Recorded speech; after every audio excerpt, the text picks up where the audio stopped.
Hello, it is on this day, August 18th, 2022, that I finished Warbreaker by Brandon Sanderson. I finished this faster than I planned. And I also finished this with perfect timing because today was the day that I finished working, and then also this is like a celebration for like finishing working. It's also finishing a book, and also my next book arrives in the mail tomorrow, so great timing. But anyway, actually getting into the topic, I finished Warbreaker by Brandon Sanderson. I have some things to say. I have some things that I actually think weren't great about this book. I'm not saying it's a negative book because I actually do appreciate this book. I'm going to talk about things that I do like about the book, particularly in spoilers. But, I mean, in non-spoilers, I'm largely going to be talking about things that I was like, on. So, let's just hop right in. One of the first things I want to mention, just because it is less about the story and the format, shifting perspectives in the same chapter is a no-go for me. Some readers and authors have a pet peeve where if you are constantly changing perspective in the same chapter, it's just jarring, it's just not as neat, it's not meh. And even if you have the indicators that the perspective changed, which, let me find an example. One of these indicators that perspective changed, it's still weird, especially once you start to have like 5 in one chapter. And also, Sanderson had one of those chapters where it's just a single paragraph. Jim Butcher did the same in Codex Alera. And it's just like, if you're going to be changing perspective in the same chapter, then couldn't you, I get that the one paragraph chapters for like dramatic effect, but also a one paragraph chapter. One paragraph. I don't know. That's my personal judgment, I guess. But what I particularly want to point out is the switching perspectives. It can be jarring. There's a perspective at the beginning where you're like, oh, I guess we're going to be sticking with this perspective, and then you just never see him again. And if you're used to reading books like the books I read, it is confusing. You have to adapt to this kind of writing because I have been reading The Expanse, and The Expanse literally has the name of the perspective as the chapter title, and it sticks to that perspective. So switching to this, where it's not only switching perspectives, but then you can have a perspective and then just never see it again, was kind of weird in some ways. It's not like the Mistborn perspective, it was just weird. Period. Something I want to clarify though, Mistborn also has one of those like, you see this perspective once and you never see it again. That is fine if it's not at the beginning of the book. The beginning of the book was just like a little weird because it sounded like he was going to be a main character and then he wasn't. With that, we'll dive into main characters. Another thing that I think is weird about this book is that up until like here-ish, I would say, I thought the book was weird. Weird. Not my best impression. And, you know, there's a lot of story behind that, but it's particularly because the main female characters, Viviana and Ciri, just didn't feel genuine to me. And I did ask 2 friends like what they thought about it, and both of those 2 friends, I have a third friend who's also read the series, but those 2 friends both said that they got the same vibe, that the characters just felt weird at the beginning. And I would say that some of them even feel weird at the end, but we'll get into that in spoilers, I suppose. But in the beginning here, Ciri and Viviana feel weird to me. I felt like there needed to be more of something in each of them to really fit what I was seeing or what I was reading. And, you know, I don't know if that's my bias or like my, like just being judgmental that's not being fed to me, but also it seemed to me that some of the characters should have had more emotion or should have had gone about some things differently, or it's not like how I used to complain about Vin. I used to complain about Vin for just being like stupid. If you remember back in those days. No, I just mean that the characters feel like they don't fit the scenario they're in. They don't fit the psychology of what's happening to them, you know? So in some ways towards the beginning of the book, it kind of felt like a narrator through that person's eyes and less like that person talking sometimes, in my opinion. But it came across as weird, and some of the plot points I was like, bleh. You know, one particular plot point regarding Siri, I was just like, bleh, and just kind of terrified, and for some reason she just endured it. I think part of it is that we are introduced to both of those characters one way at the beginning, like this is how these characters are. These are like the stereotypes for these characters. And then throughout the story, you just never see it in them again. And it's fine to make the point that everyone's perception of them is wrong if you make it clear that everyone's perception of them is wrong. Instead, it's like both of them think they are the way they are, and both of them never even start to act the way they are, really. Kind of. Sort of. Ciri in the carriage did, but as soon as Ciri arrived in the palace, it was just weird. And as soon as Viviana left, weird. But Ciri grew back into herself, and that's when the book really, really picked up for me, was when Ciri found out something, when Ciri actually really adopted her personality. She couldn't deal with it anymore, and she just, and it was fantastic. So I started to really like Ciri, but Viviana still felt weird, and especially the way her story was coming out still felt weird. And the question asks, is this how it would have happened for her? Turns out later in the book, I was right. Okay, I was right. That's all we're saying. I was right. So, because I was like, is this really how it would turn out for her? That part of the book especially picked it up for me when that reveal happened. But up until that reveal, I was like, I guess we're just kind of following her around. It's just one of those perspectives that I just wasn't looking forward to. She's the character I probably liked the least in the story. She just never grew on me, which is fun and valid. Vasher is a character we meet early on, and his perspectives are very spread out, so you don't see him a lot. So you have a lot of those times where you're reading and you're just like, where's Vasher? So that's something I figured I'd mention, is that there's perspectives that are very rare, but are still fun and entertaining. So as soon as you see that the chapter starts with his perspective, for however long that chapter is his perspective, you're just like, oh.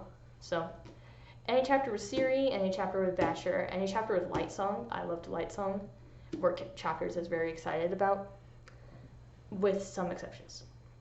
But generally, those three characters definitely stood out to me, and I think I very much enjoyed having them as perspectives. Real quick thing about Lightsong. Lightsong was like the character I liked from the very beginning, and I still love at the very end. I love how he develops. I love how Sanderson, being Sanderson,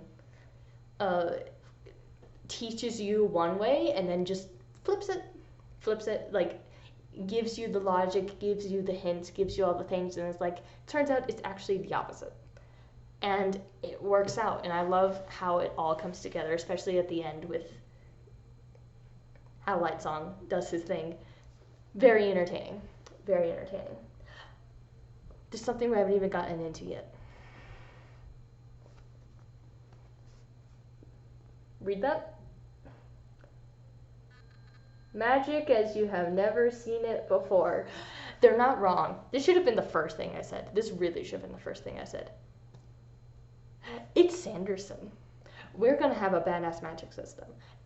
And you bet he had a badass magic system. Okay. That was the biggest point for this book when I first started it. Like, the reason I just kept reading, even if I felt the characters were a little weird at the beginning, was because the magic was fascinating. The culture in the city, fascinating. The world building around the magic, fascinating. period. He's always going to have really unique magic. The magic in this is fascinating. And I find it interesting that just like Mistborn, it has like themes about rulers, themes about religion, and it's kind of interesting how they tie together, but they're also different, but they kind of tie together. Interesting. Interesting. So, the magic system in this book is fascinating. Very interesting. It's kind of weird. We actually don't see it for most of the book. We hear about it, but we actually don't see the magic happen that often. And so reflecting on like the percent of the book where you're seeing magic, it's not a lot. It's a very like political, like searching kind of book. But yeah. Weird book. Also the cover is kind of misleading. like throughout the book I was just like, it's a little bit misleading. So, overall, it's a very interesting book. It is worth the read, for sure. But just some aspects of it don't come across as smoothly as his other books do. And I couldn't really compare this to Mistborn. I can maybe compare it to Will of Ascension, I guess. But it's just different. The magic system's cool. I love Light Song. I love the God King. Don't ask me why, but I do. And some of the reveals were fantastic, especially Sanderson still has his way of being very, very, very sudden. He is still very, very, very sudden in this book. So it's there. It's just the beginning feels weird, slow, and not as genuine. That's my opinion, but the end is fantastic. So just get, like, if you can stick through the magic, you can really see how all the plot, all the hints, all the foreshadows early on come together. And you bet he has some very subtle, like, seeds he plants early on as that, like Chekhov's gun, but like very small Chekhov guns that come together later on. And I remember having the thought of, like, he's including this very, very, very specific small detail, and either he's doing it to make his person a human, or it matters later on. And it mattered later on. And it is a very tiny detail, so it's kind of fascinating how he did that in this book.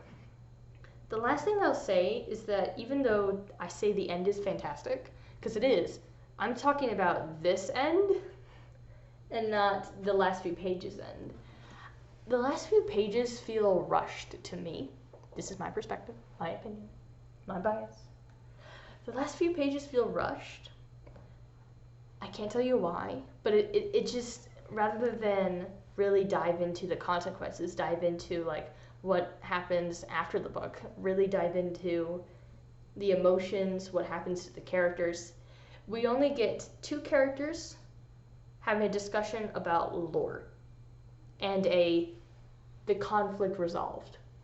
Like, the first sentence is the conflict resolved, and we get a discussion between two characters about lore, and we don't hear about the other characters. We don't hear about what's happening in the city. We don't hear about the unrest in the city. Like, no updates on that. We don't know anything about, like, if there were repercussions, if, like, the other city found out what happened. There's a lot of politics that was in play, but the politics doesn't get resolved at the end of the book.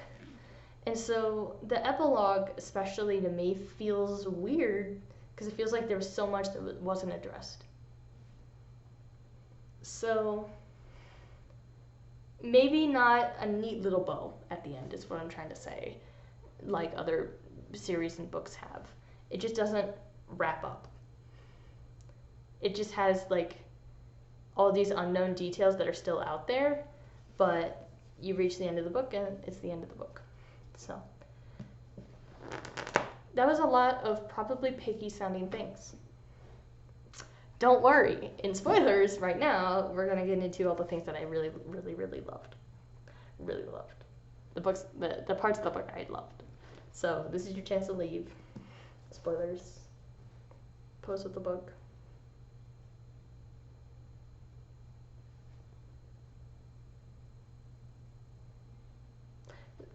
I hate posing the book. Anyway, spoilers. Susebron not having a tongue. Susebron learning to write. Susebron's conversations with Siri. Susebron being kind of unknowledgeable in things. All of that was vastly entertaining to me, and as soon as those reveals happened, those were probably my favorite chapters. Every interaction between the two of them writing was very fascinating, and I liked how their characters developed together and how they like got to know each other. And it turns out that it really flips the perception on the head from the beginning of the story that he's like a terrible person. He was going to do something absolutely terrible to Siri, and it turns out, just flip it on the head, it's the opposite, and the reader, based on the bias from the beginning, is making assumptions about the character. So I really loved that entire plot. It was very entertaining, it was fun, interesting reveals, and figuring out that balance between which one of these two characters is right. And because we're in Siri's perspective, we think Siri is right. And it turns out Susebron's right at the end. And so that's very interesting. I did have a habit throughout the book of kind of ignoring people's nationalities. It turns out it really matters at the end, like where you're from. I should have figured that out from how often people were bringing up, like, oh, you're from Pankal. Oh, you're from Hallandran. I know I'm saying all of this wrong, I'm sorry. They were bringing it up constantly, but I still just wasn't worrying about it. So then when it turned out at the end that the nationality was the issue, I was like, oh, I probably should have been paying attention to that, but I wasn't. So, very weird, very interesting. Another plot point that was never resolved is how did it return to have a kid? I was kind of hoping that Vivanna would ask that question in the epilogue. Never did, so we just don't know. We just don't know. And again, we don't even see Siri and Susebron at the end of the book. And that just feels weird to me. Like, I don't need a happily ever after. I just want to know what they did next. Are they still ruling? Is Susebron still a ruler? Are they still going to replace him with the child? None of that is explained at the end because all the priests were killed. And also, all the priests were killed. What is going to happen to the palace? You know, there's not a neat bow at the end. I kind of wanted just a, like, he continued to rule. Because we don't know. We can assume. But he would need, like, all new priests. Still need people to give him soul, like, their breath. All those kinds of things. Also, based on, like, how many breaths these gods are being fed all the time, like, how many people are being born in this city? There has to be a very huge population, I would think, for you to not go through all the people in the city. So that's also something that I was like, just thinking about. It's not a negative thing about the book, but it's something I reflected on. It's like, this must be a really big city for that to happen. And I don't really get a grasp of how big the city is other than this map at the beginning, which I totally forgot was in the book. And it doesn't seem that big. So, I don't know, that was just something I was like, had lurking on my mind. The color system, yes. The magic system still is freaking fantastic, and I very much appreciate it, especially like that moment where you first see the God King in white, and like everything, light is like refracting around him, and then the moment later on where he gets his tongue back and he just comes flying into the room and the colors just, great scene, fantastic scene. That's one of those scenes, kind of like a certain scene in Stormfront, where I'm just like, the entire time I'm just soaking in the scene. I don't even care what's happening, I'm just soaking in the visual description of what they are describing, and fantastic. And that was like a everything's come together scene, and I had no idea. Do we know what happened to Blue Fingers? We don't even know what happened to Blue Fingers. I had no idea what happened after that scene. We just knew that Siri and Susubran were okay. There were a lot of weird things. What happened to Blue Fingers? There's not a neat bow at the end of this book. Huh. Maybe there's a short story on it, I guess. I have to Google that. Anyway, that scene where he comes in and is like, I am God. Fantastic. So, and the visual behind that scene, just color. I love all the color, and I love how that city built their culture around color and the dye trade and all those things. Very well done. All of Lightsong's dreams, very fascinating. Lightsong thinking he's a detective and then have it turn out he's a scribe, but then like having his identity crisis throughout the book. I really love Lightsong, period. Really loved him. Blushweaver never grew on me. She kind of felt weird because like Lightsong didn't like her, but also liked her, but didn't trust her, but also trusted her, and so she just felt like she an undecided character until she died, and then he was like, I guess I cared for her, so that one kind of hopped around, but it's interesting. And you know, all of his theological arguments with Scoot was very entertaining too. The way he was like, he just can't get angry. He just, how he constantly believes in Lightsong even though he does nothing, etc., etc. And Lightsong turning out to be something inspiring to people. I think it really shows you how his bias was his bias, and it turns out he actually had a very big role. And you think that he's gonna like have some like fighting moment. You think he is gonna turn out to be the detective. You think that he's gonna be the guy to save the day, and he does save the day. But it's just not in the way that Sanderson led us on to believe, and that's why Sanderson's great author. Period. But also that moment where he just grins. I love that he grins because that's very Lightsong. It very much distinguishes his character as a person. He grins and just heals the God King, Susubran. And, you know, great moment. Go him. I do just wish the book resolved itself. More scenes, other than them talking and that stuff. The reveal of Vasher giving breath, and that's how he like distracted people to kill them during a duel. There you go. It works, and if it works, it works. And unlike Traitor's Blade, this book actually explained what magical thing the person did to win a duel. Traitor's Blade just has it where it's like, I'm going to tell you the secret, and then the book doesn't tell you the secret. It's possible it comes up in the later books. I haven't read the later books. But in that book, it just comes across as weird because they don't say it. This book, they say it. They show it to you, and they actually make it feel real and genuine and make it, like, actually about the story.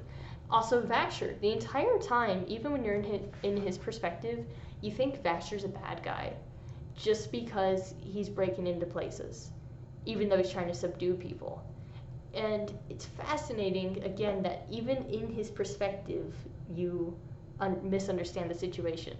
And then the reveal comes in that Vasher is actually the person trying to stop the war, and Denth and Tonkfa are the people who are, like, causing the war. And also, Tonk was, like, creepy murderer. He was, like, creepy level, because he literally hung up the animals he killed. And that was one of those moments where I was like, okay, this is beyond a plot twist. This is like a disturbing scene. This is disturbing. And Parlin, I thought Parlin was going to be fun. Parlin, okay, beginning of the book, Parlin felt weird. He was in the background. I was like, okay, I guess Parlin's going to have some like significant role or something. We kind of just forgot he existed most of the time, pretty much. And so when he dies, it's just like, what? When he dies, he's just like, or I'm just like, well, I didn't really know him that much other than he was supposedly a best friend of Viviana, but also he claimed that he wasn't the best friend of Viviana. Again, that's one of those scenes where it's like, I get the idea that Viviana like misunderstood the meaning of friendship, because 100% that fits her character, it really does. But Parlin's role felt like it just wasn't there through the book. Really. So, he's a character that also just never felt genuine to me and never felt like he was part of the plot. He just was kind of there, and then he died. And I feel one of his biggest roles really was his death traumatizing Ciri. Pretty much. So, yeah, weird. Later on, there's that moment where Vasher like draws the sword and it's just going through all these walls and killing all these lifeless. Badass and awesome. That's all I wanted to say. I really wanted to like see how much of a role that sword had, and it seemed like the sword's role really got limited at the end. You thought you would see it more, but you just didn't. Because like of Light Song's like moments where he's like seeing a black sword in the middle, he dreams of the black sword, etc., etc., etc. So you think it's gonna have like this tremendous role. It kind of doesn't. It just killed like 40 lifeless and, you know, kind of saved the princess, but it doesn't have as much of a role as you're expecting. So that's another way the book kind of misleads you and you don't know how you feel afterward. So you don't know how you feel. I will say Blushweaver getting killed caught me off guard. 100%. Caught me off guard. I had that moment for a bit, and I kept reading, and then there's the reveal that Lightsong was the scribe, which I mentioned that one already, but I still, all of Lightsong's plot, love it. Him learning how to, like, knowing how to juggle, and, like, tossing pebbles in a thing, and being good at a game that he doesn't even know how to play. All those tiny details made him lovable, made him feel like a person, made him like a character that stands out. Ciri had her little details that like made her stand out. And I will say Viviana did often sometimes come across as like an upstuck princess. But other times it's just she felt so loose and didn't have a lot of those details, or those details seemed to change from the beginning of the story. How we understood her just goes away. So she's a hard character to follow.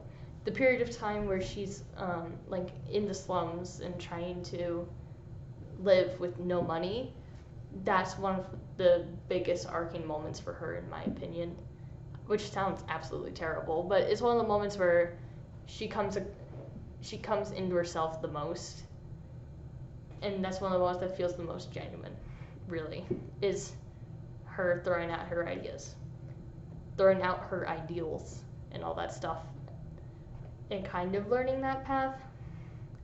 She just feels like a weird character to me. I just don't like her. Period. I don't like her. She's a character I do not like.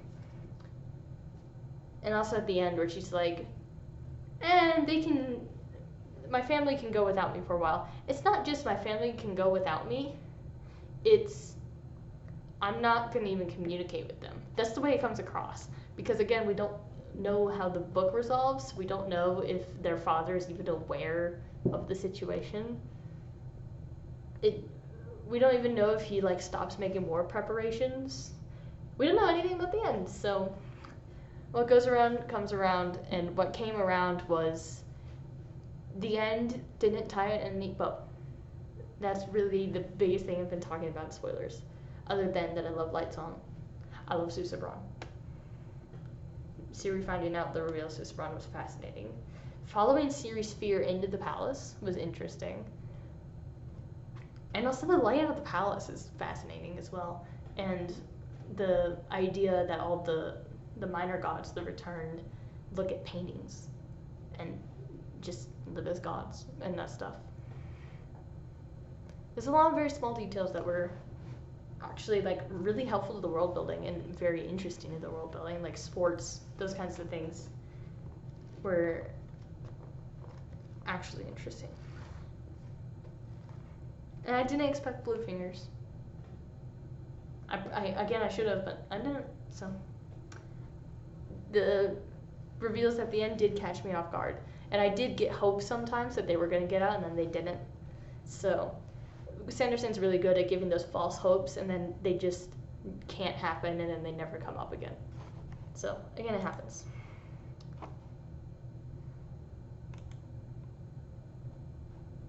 Oh, so yeah, that's really all I got for Warbreaker.